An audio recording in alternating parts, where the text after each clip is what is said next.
Nitai, Gaura Nitai, Gaura Nitai, Jaya Gaura Nitai.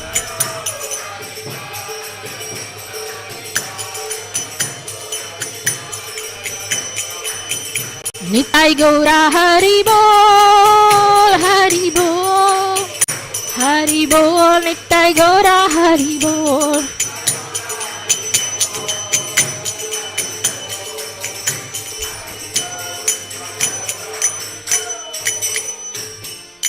Jai Om Vishnupad Paramahansa Parivracharya Asutra Satashri Srimad His Divine Grace Abhay Chanaravinda Bhaktivedanta Swami Srila Prabhupada ki ISKCON Founder Acharya Srila Prabhupada ki Ananta Koti Vaishnav Vrinda ki Namacharya Srila Haridas Thakur ki प्रेम से कहो श्री कृष्ण चैतन्य प्रभु नित्यानंदा श्री अद्वैता गदाधारा श्रीवासदि गौर भक्त वृंद की श्री श्री राधा कृष्ण गोप गोपीनाथ श्याम कुंड राधा कुंड गिरि गोवर्धन की वृंदावन धाम की मथुरा धाम की नवदीप धाम की श्री जगन्नाथ स्वामी की यमुना माई की श्रीमती तुलसी देवी की सामवेद भक्त वृंद की निताई गौर Premanandi. All glories to the assembled devotees. All glories to the assembled devotees. All glories to the assembled devotees. All glories to Sri Guru and Gauranga. Srila Prabhupada ki jai. Srila Gurudev ki jai. Namam Vishnupadaya Krishna Pastai Bhutle Srimate Bir Krishna Goswami Niti Namne Namo Hamsa Nikashaya Prabhupada Priyate Sruddashdinishta Bemtasya Vakyanuvadine. Good morning, Hare Krishna. Welcome to this morning Srimad Bhagavatam class. Brought to you live at Sri Radha Gopinath Temple in North Sydney, Australia. Welcome to all our online viewers who are watching and listening on Mayapur TV, Sydney channel. And there are also listeners and viewers on ISKCON YouTube and Facebook. So this morning we are reading from Srimad Bhagavatam, Canto 4, Chapter 4. Chapter 4 is titled Sati Quits Her Body, and we are reading from text 33. Yes. So, text 33. Om Namo Bhagavate Vasudevaya. Om Namo Bhagavate Vasudevaya.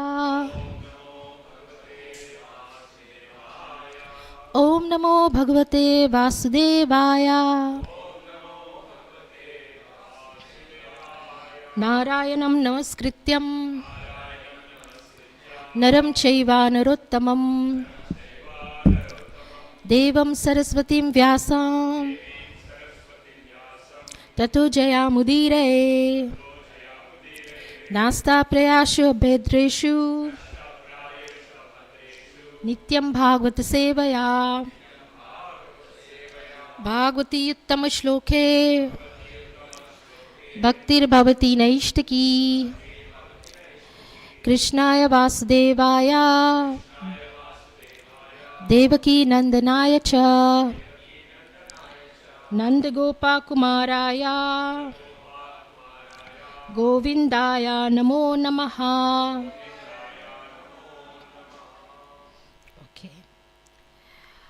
Advaryuna huyamane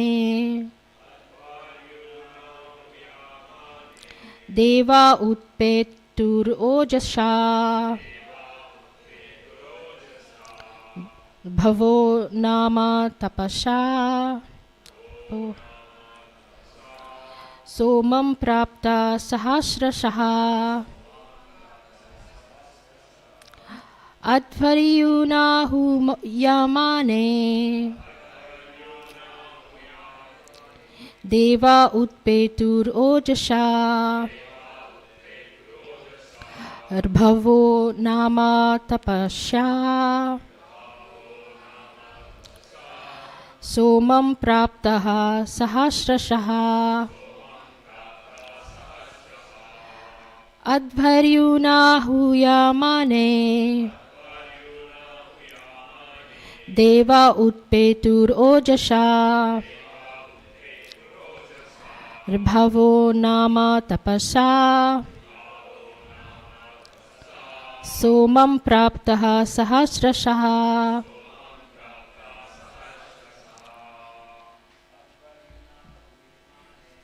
अध्वर्युना हुयामाने देवा उत्पेतुरोजसः ऋभवो नाम तपसा सोमं प्राप्तः सहस्रशः अध्वर्युह्यन्नमाने देवा उत्पेतुरोजसः तपसः सोमं प्राप्तः सहस्रशः हुयामाने देवा उत्पेतुरोषसः ऋभवो नाम तपसा सोमं प्राप्ता सहस्रशः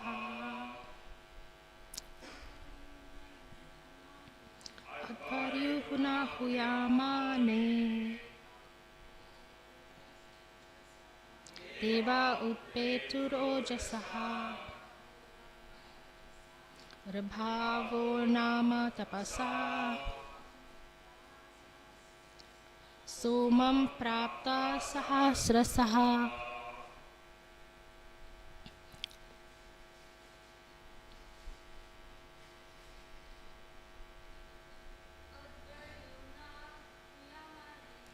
अध्वर्युना हुयामाने देवा उत्पेतुरोजसा ऋभवो नाम तपसा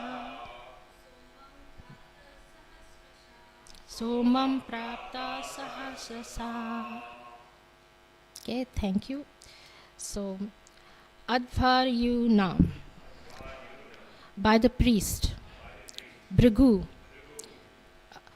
Huyamane, oblations being offered, Devaha, demigods, Utpetu, became manifested, Ojasa, with great strength, Rabhavaha, the Rubus, Nama, named, Tapasa, by penance, Somam, Soma, Praptaha, having achieved, Sahasrashaha, by the thousands.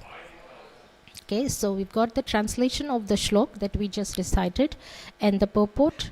Translation and purport by His Divine Grace, A.C. Bhaktivedanta Swami Srila Prabhupada ki jai.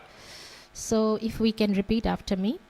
When Bhrigu Muni offered oblations in the fire, immediately many thousands of demigods named Rubhus became manifested.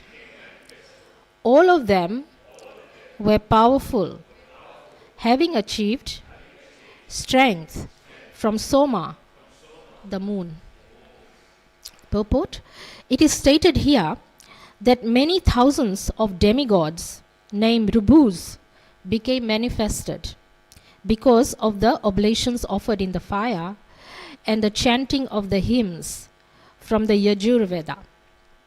Brahmins like Bhrigu Muni were so powerful that they could create such powerful demigods simply by chanting the Vedic mantras. Vedic mantras are still available, but the chanters are not. Thank God, right?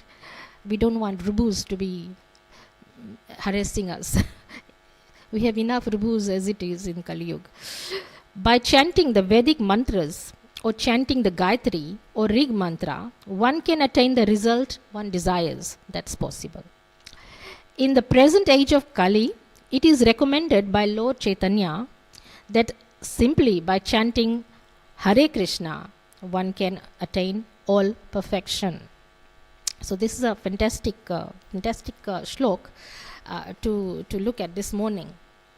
So very quickly, Jai Shri Krishna Chaitanya, Prabhu Nityananda, Shri Advaita Gadadhara, Srivasadi Gaura Bhakta Vrinda. 3 times. Hare Krishna, Krishna Krishna, Hare Hare, Hare Rama, Rama Rama, Hare Hare. Hare Krishna, Krishna Krishna, Hare Hare, Hare Rama, Rama Rama, Hare Hare. Hare Krishna, Krishna Krishna, Hare Hare, Hare Rama, Rama Rama, Hare Hare. So there's a reason why we chanted that 3 times. Normally I just go with the one. But it is because of the nice shlok this morning. I'll just give you an overview of what's happening for those of us who came in a bit late, hadn't followed the whole chapter. This chapter is about the time when Lord Shiva gets insulted by his wife's father, Sati's father, Daksha. What happened was Daksha was very jealous of Lord Shiva, and he was very puffed up. He thought he was greater than Lord Shiva.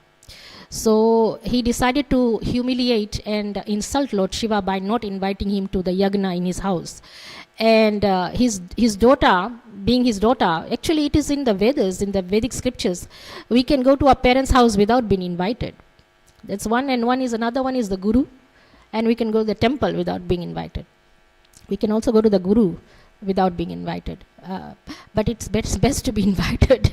So Sati was, insisting that she wants to go. Her husband, Lord Shiva, said, don't go, you are not invited. And she was very hurt. She went anyway. And so a series of events happened where she was not being received properly by her father. And then after that, her father insulted her husband very badly, to the point that Sati, she's a goddess, right? She's one of the energies of Srimati Radharani. Actually, if anybody is the devotee of Sati, or Durga Devi, Radharani personally considers that person to be her devotee, because they are all energies of Srimati Radharani, manifestations. So, Durga Devi or Parvati or Sati, being so highly elevated, knew that Lord Shiva is one of the demigods, also Mahavaishnav, a very highly elevated soul who is higher in position than her own father. So the father made the mistake, or actually didn't make a mistake, did a really fortunate thing to give his daughter to such an exalted personality like Lord Shiva. But he was just too puffed up. He thought his son-in-law was supposed to bow down to him, not the other way around. So Sati said, you are a bad father, you're a fallen soul. And she decided that he was not fit enough to give her this body, because our bodies come from our parents.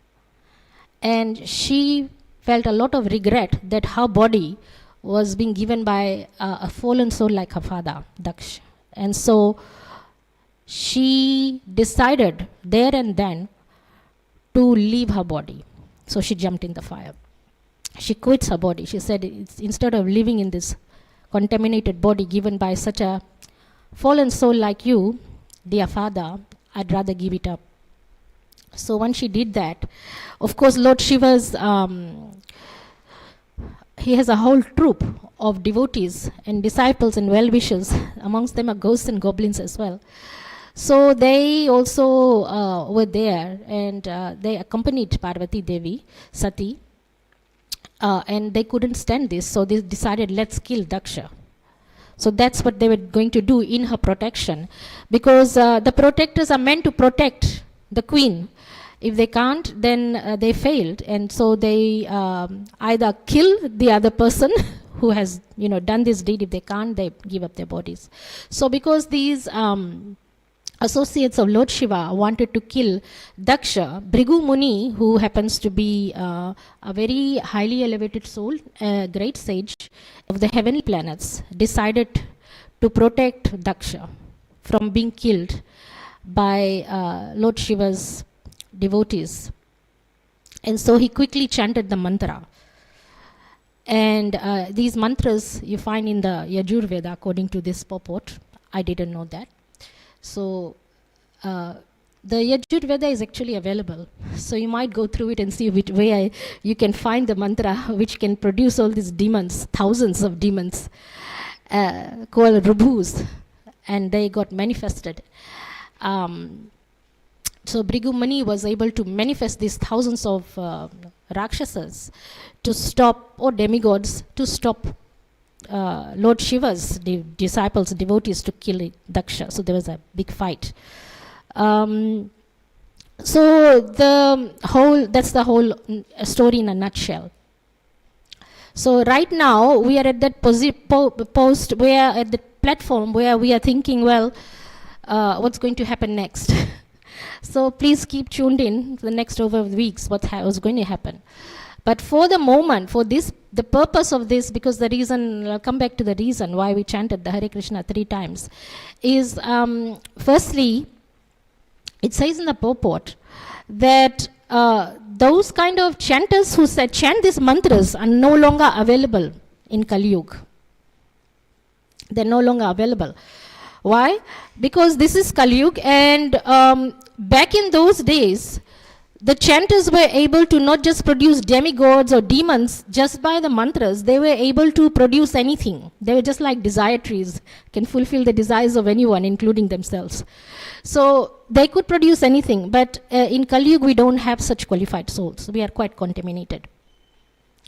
So what happens then is, we're going to look at what can we do.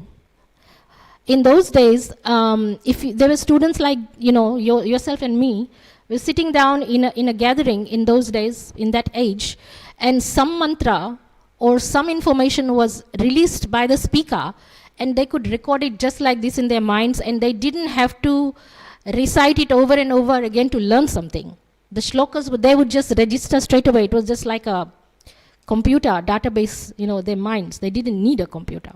That's how brilliant they were and how developed they were. They did not need to recite or actually memorize anything. The speaker would speak, and they would just, so all these shlokas, their mantras, they would just speak, and they would just know straight away and be able to repeat that from memory straight away. And they were so qualified that just through mantras they were able to invoke fires and demons, so they didn't have to light a match. Just a fire. So those things are not happening now. So even if you were to read the Yajurveda or the whatever Vedas and you chanted it, no effect. So what can we do? So I have got some nice information here, which I got from Chaitanya Charitamrita.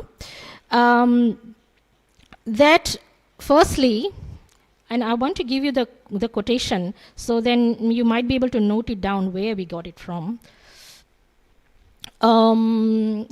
Actually, it says in Srimad Bhagavatam, actually, and it is also Canto 4. Canto 4.8.54. What does it say? I'm going to read it out to you. One should accept the mantra. So we're talking about mantras and how it can be effective for us in this age. How can it be effective? Because we are not perfect chanters. So one should accept the mantra through a bona fide spiritual master and hear the mantra in the right ear. Not only should one chant or murmur the mantra, but in front of him, he must have the deity or the physical form of the Lord. So those are the requirements. Then your mantra will be effective. You will not be able to produce a demon or a demigod, but the effect is there. So firstly, bona fide spiritual master. Who's that? Bona fide is somebody who is pakka, who is 100% representative of the Lord. Srila Prabhupada, or followers of Srila Prabhupada, not some bogus person who doesn't have, that come from the disciplic succession. So it's got to have that potency, first of all. And what mantra are we talking about? We'll come to that very soon. And should hear the mantra in the right ear, according to this verse. So that means that there is a channel we are always taught this, there's a channel from the ear straight to the heart. But according to this verse, the right ear is the better channel than the left one, apparently. So the right ear. and then that goes through the heart. And that's not all. The other requirement is that you must have the deity in front of you, or the form of Krishna. So if you don't have a physical form, he should be in your mind, in your heart. So those are the requirements. But this is not any mantra that we can do. The only mantra, according to this purport for Kali Yuga, is the Hare Krishna Maha Mantra that is going to be effective. That is why we chanted that 3 times this morning. Now, in Bhagavad Gita, and I'm going to quote that particular that particular verse. It is 10.25 in the Bhagavad Gita. Now, in this Bhagavad Gita, I'm going to read to you what Lord Krishna said. Lord Krishna said, this is his own words, of the great sages I'm Bhrigu. Okay, so he's Bhrigu. Now, Bhrigu here in this purport is a sage from the heavenly planets. He said all these mantras to create the rubus. But in Bhagavad Gita, Krishna says, I am Bhrigu. And of vibrations, I am the transcendental Om. So that's Krishna, he's Om. Not only that, of sacrifices, I am the chanting of the holy names Japa. So he's also Japa. He's also Om, he's also Bhrigu. Now, why I'm mentioning this, Bhagavad Gita 10.25, Krishna is Om, Krishna is Bhrigu, and Krishna is Japa. And he also said, in this day and age, I'm going to manifest myself in my Maha Mantra for the age of Kali. In other words, I'm going to take avatar, Nama avatar. So he's not going to just come as Kalki, which we are all waiting for Kali Yuga, or Chaitanya Mahaprabhu. He's also here, present now, in the form of his holy names. So when we chanted the Hare Krishna Mahamantra 3 times, he manifested in the form of the transcendental sound vibration. He's there in sound, personally. What does that mean? You would have heard for some people in Hindi language, they say Ram ka naam is stronger, right? In the name of Ram is stronger than Lord Ram himself. So all of the names in the Hare Krishna Mahamantra, Lord Krishna is present, even maybe potency is stronger than himself. Or full potency of Lord Krishna, according to his Vani, according to his words, that he is present. So then we combine the Hare Krishna Mahamantra, which is all of Krishna present there, plus we are chanting, and Lord Krishna is Japa, he is Om, he is Bhrigu. We combine that, and then, the first point that I had said, when we receive it from the right ear, from a spiritual master, you combine all of that. Can you imagine the full potency and the powerfulness of chanting the Hare Krishna Mahamantra? So if you ever meet a devotee anywhere, or the Hare Krishna ISKCON devotee, the first thing they will ask you, what will they ask you? Are you chanting? That's what they will ask you, right? Are you chanting? That's what they will ask you. First question. They will, being vegetarian, the things, they will come also, rest later. Say, Prabhuji, why don't you chant Hare Krishna Mahamantra? Because it is so powerful. Krishna said, he is Japa, he is Bhrigu Muni, he is Om, and in Kali Yuga he is present. So we cannot stress enough, not enough, the powerful potency of the Hare Krishna Mahamantra. It is Lord Krishna himself, because he promised he will be present in sound vibrations, because in Kali Yuga we are too contaminated to see his actual form. We might come and see the deity, but to us, we cannot relate to the deity even. Because to us, to many of us, the deity is just a statue. Because he's not speaking. So it's very difficult. So for us, we are looking for Krishna, right? We want to associate with Krishna. We want to be with Krishna. We want to love Krishna. We want to play with Krishna. Krishna is God. He can be anything he wants. Anything. He can be a lady, he can be a man, he can be Bhrigu Muni, he can be Om, he can be Japa. He can be sound vibration. He can be the Mahamantra. He can be anything and anyone. He can be water. He can be the sun. So when he says he's in sound transcendental vibration, he is there. So if you want to associate with him, you have to say this you have to chant the Maha Mantra in sound. You will be with him instantly. You will associate with him instantly. So what happens if there is an absence? There's a question. What happens if there is an absence of the chanting of the Maha Mantra? What happens then? There is no Maha Mantra, no chanting, no transcendental sound vibration. There might be some other bhajans. What happens then? Well, it is possible then there will be absence of Krishna. There will be an absence. He will not be present. So I recently had a realization dreams which I usually share sometimes in the classes.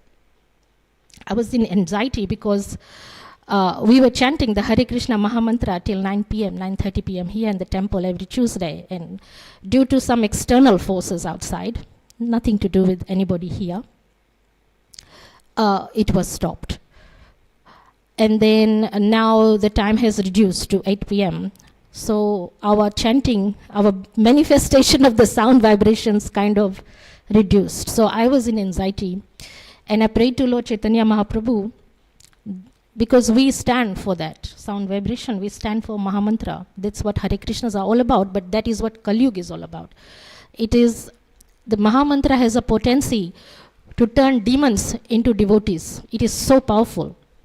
It can do so many, if I have time, I will go over what the Maha Mantra can do. So the dream, because of my anxiety, I was thinking, oh, what's going to happen, if it stops completely. The instructions were we could still, have the arti and you could chant there, but it is reduced. So what's the effect? So the dream was very, very startling, and I'm going to share it with you. I don't know if I should, but I will. I saw that this temple had turned into a cemetery. And the devotees here were just like dead people. And I was one of them, because of the absence of the Maha Mantra. Died. And this turned into a cemetery. Actually, this used to be a morgue before. And we turned this into a temple by the potency of the Maha Mantra. This chants being chanted here all the time. So then in my dream, I saw this personality, and I said, oh, who are you? Okay, I know everybody is dead. This is a cemetery. Who are you? And guess what the personality said? I'm Radha. I'm Radha. But Radha was not in her Radha form. She was also in a dying form, zombie form. So even she was saying that if I'm not present, then I will also die. That's a very powerful dream. So it is just a dream, so maybe you should not take it seriously, but I took it seriously. There has to be the Maha Mantra unconditionally, cannot stop. Otherwise, according to my dream, things will become very bad, become a cemetery. So we started chanting under the trees, but we chant here in the temple. It didn't stop completely, so don't get me wrong, but it did reduce. So that was the dream. So the incentive was then to chant outside and chant at the beach, have a beach party at the same time. But chanting never stops. Never stops, should never stop. So that was the sharing of what happens in the absence of chanting the Hare Krishna Maha Mantra. And that's why the more we chant, by the way, the more we chant, the better it is. So I'm going to give you an example. We always speak about our Nam Acharya. Acharya is the leader of the Maha Mantra, the Nam, the names of the holy names. Who is the Nam Acharya? Who is our Nam Acharya? The leader of chanting the japa, Hare Krishna Maha Mantra. Yes, everyone knows that. It's Haridas Thakur. Haridas Thakur, his background, he was born a Muslim. He was not even a Hindu. And how did he become a leader of chanting of the Hare Krishna Maha Mantra? By the way, we can all be like Bhrigu Muni. Did you know that? We can all be like Bhrigu Muni in our chanting, if we chant without offenses. So, Haridas Thakur was also a Muslim. How did he become the leader? Acharya of the Nam, the holy names. Well, he chanted 300,000 times daily the holy names of the Lord, 300,000 times. He would not eat, he would not sleep, he would not do anything unless he's done his 300 rounds. So, we try to stress, please chant. And that is the aim of life. And that will purify you. Now, what will it do for you? It will fulfill your desires. That is true. There are actually 64 qualities you will gain. It's written there in, actually in one of the Vedas, I'm not quite sure which book, but definitely in Vani Codes and Vanipedia I found that, 64 qualities. So I'm just going to name a few. First of all, you will get your heart's desire, you will associate with Krishna. Did you know that? When you chant, you instantly associate with Krishna. You are with him. So there is no question of being ever alone. As long as you can chant the Hare Krishna Mahamantra. Now, it was stressed, everyone can chant. The only disadvantaged person would be somebody who is dumb, cannot speak or produce the sound vibration. Then they are on a disadvantaged side. They can chant, they can remember silently, but the effect of the transcendental sound vibration is not there for a person who is dumb, cannot speak, produce the sound. So sound vibration is missing. So they are in a disadvantaged position. So always pray Krishna and never be born dumb. At least you'll be able to chant. So firstly, you associate with Krishna.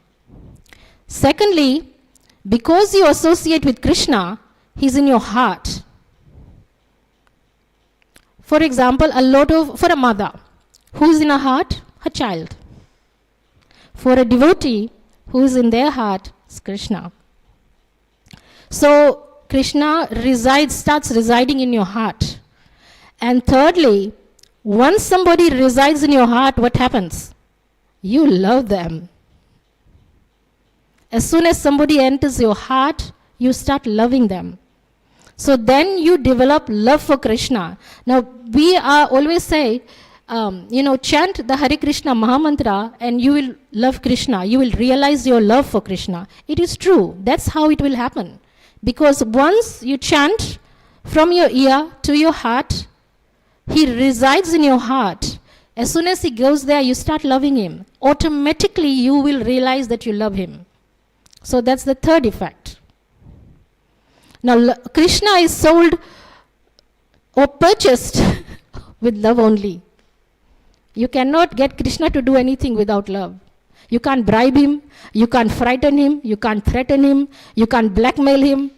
But you can get him to do some things for you if he is, purely loved by you.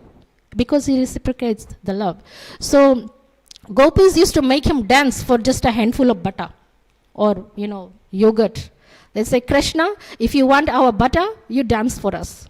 One handful. And Krishna would do all kinds of dancing for them. Who can make God dance for you? No one. But he did it for love. The gopis used to make Krishna do everything, actually. And when they went to Kurukshetra, by the way, when Krishna was fighting with his cousins, or he was driving the fighting chariot, and the Brajavasis, they went to see him because Krishna has been absent for so long. They went to the Kurukshetra battle and said, Dear Krishna, what are you doing here? Come back to Vrindavan, Braj. What are you doing fighting in this battle? And Krishna, this is my duty, I'm a king, and, I promised, this is he's explaining. I said, what are you talking about? What is all this? We've seen you cry in Krishna, in the Braj. You've cried like a baby. That's what Krishna did in Vrindavan. They made him cry, they made him laugh, they made him dance. What are you doing fighting here? We've seen you cry. That's the relationship of Brajavasis. That's the love that develops through association with Krishna. But we are really unfortunate. In Kali Yuga, we can't physically associate with him. So he's given us the next best thing. By Lord Chaitanya Mahaprabhu's mercy, now who is Lord Chaitanya Mahaprabhu is Lord Krishna himself. He came down, pretended to be a devotee, because nobody can do the job better than you. Nobody can do the job better than Krishna. So he said, let me go and teach them how to be a devotee by being an exemplary devotee myself. So he came.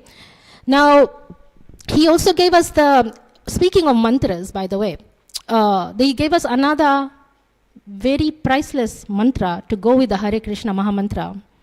Let me ask you, do you know which one? I'll let you guess. What is the other mantra that he gave, Chaitanya Mahaprabhu gave us?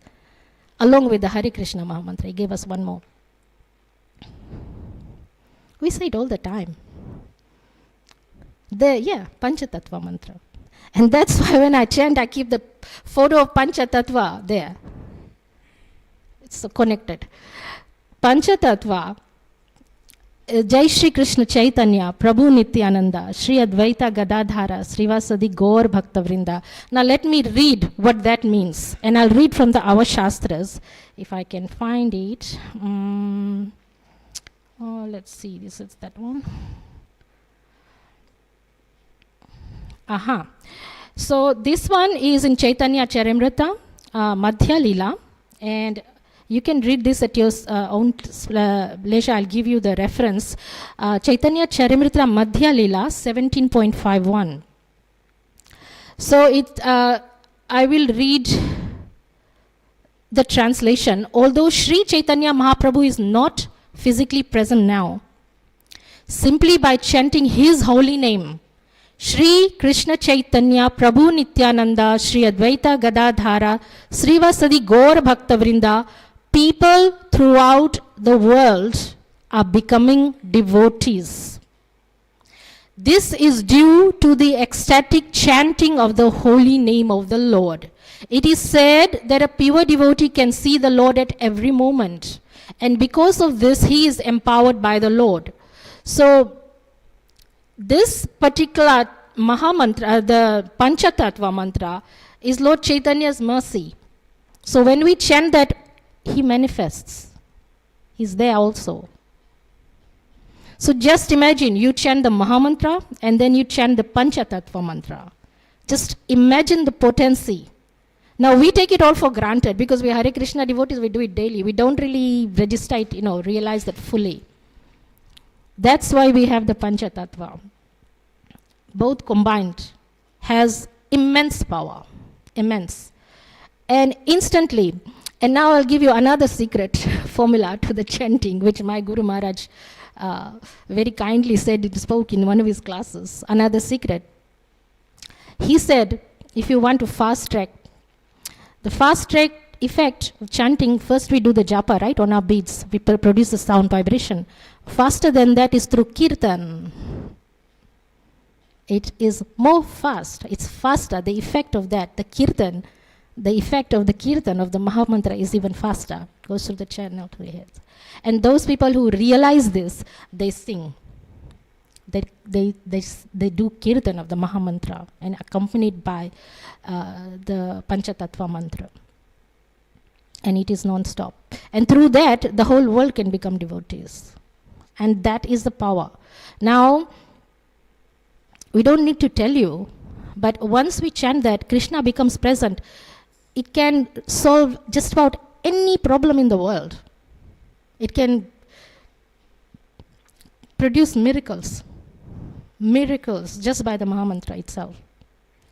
Ghosts, goblins, demons, black magic, witchcraft, terrorists, fighting, war, demons, they all get annihilated.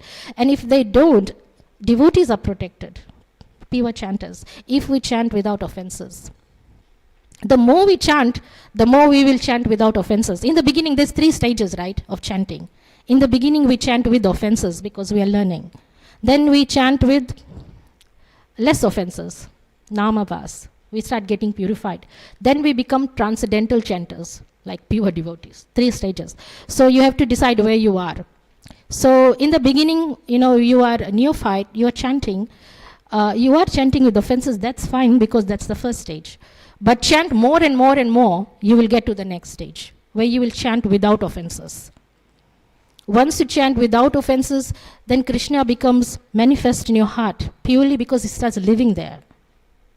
And then you start loving him, and then you become better devotees, and then you actually become contagious. Whoever you associate with, they will become devotees. So you got to bring yourself to that stage. That's why you chant as much as possible. And that is the reason why we chant the Hare Krishna Mahamantra. And that is the only mantra that will be effective in this day and age. And that will make you like a everyday Bhrigumuni. That's the only mantra if you receive it from a bona fide spiritual master. Now, what about those who are not initiated? Get initiated. Simple. Find a guru, get initiated. A good guru. That's one. However, it is said that even without being initiated, chanting the Hare Krishna Mahamantra is still effective. You can still be liberated. It is in the Chaitanya Charimrita. There's a reference there. There's a few places it is said. You don't really need to get initiated, provided obviously you chant a lot and you chant purely without offenses. You can still be delivered, and you can still deliver other people. That is the strength and power of the holy name, and it's only the holy name, the Hare Krishna mantra, that can do that. You can remain uninitiated throughout your life if you chant the Hare Krishna Mahamantra only, and only the Hare Krishna mantra, no other mantras has that power. However, it is prescribed, the potency increases. Now, the way I explain it to everyone is the potency, when we get initiated, on our beads, our spiritual master chants and then gives it to us. So he transfers the dust from his fingertips to your beads.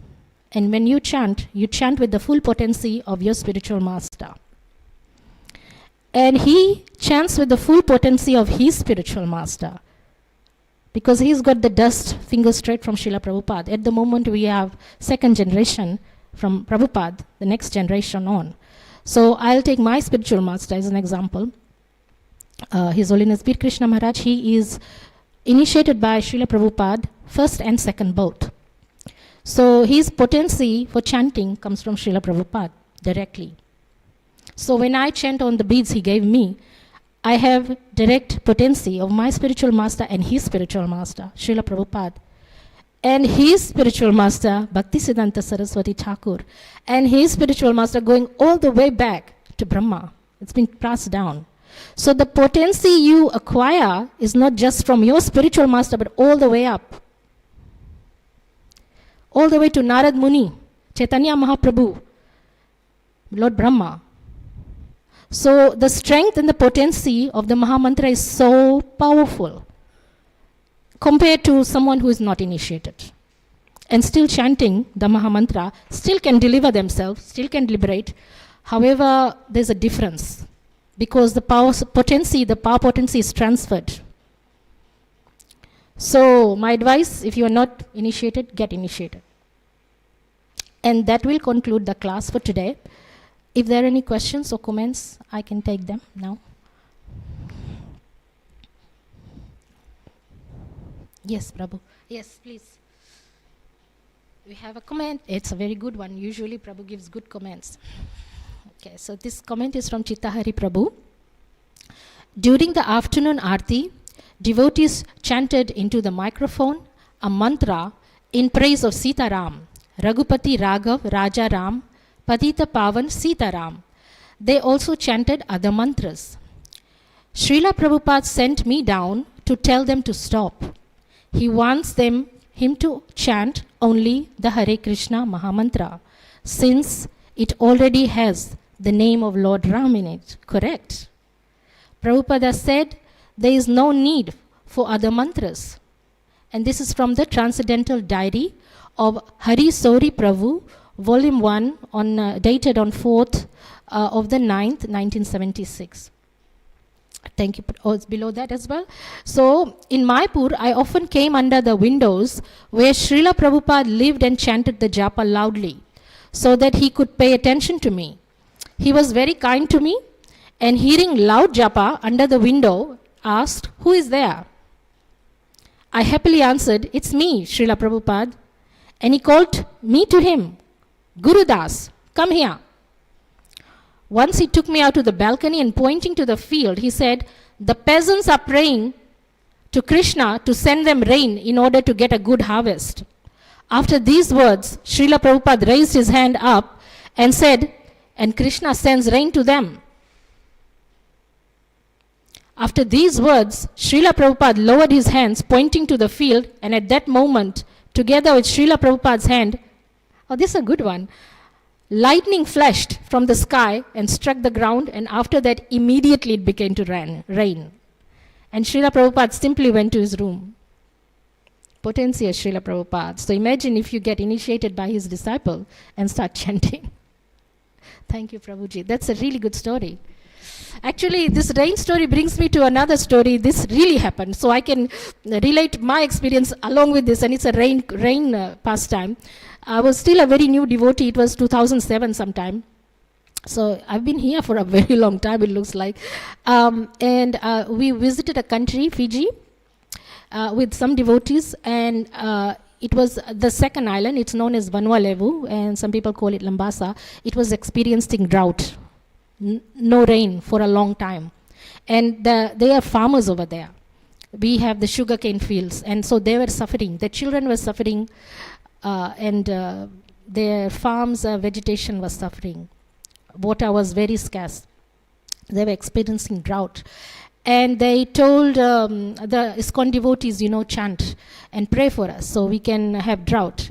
So at that time, in 2007, myself and some other devotees from New Zealand, Australia, UK, and US. There were a lot of Western devotees.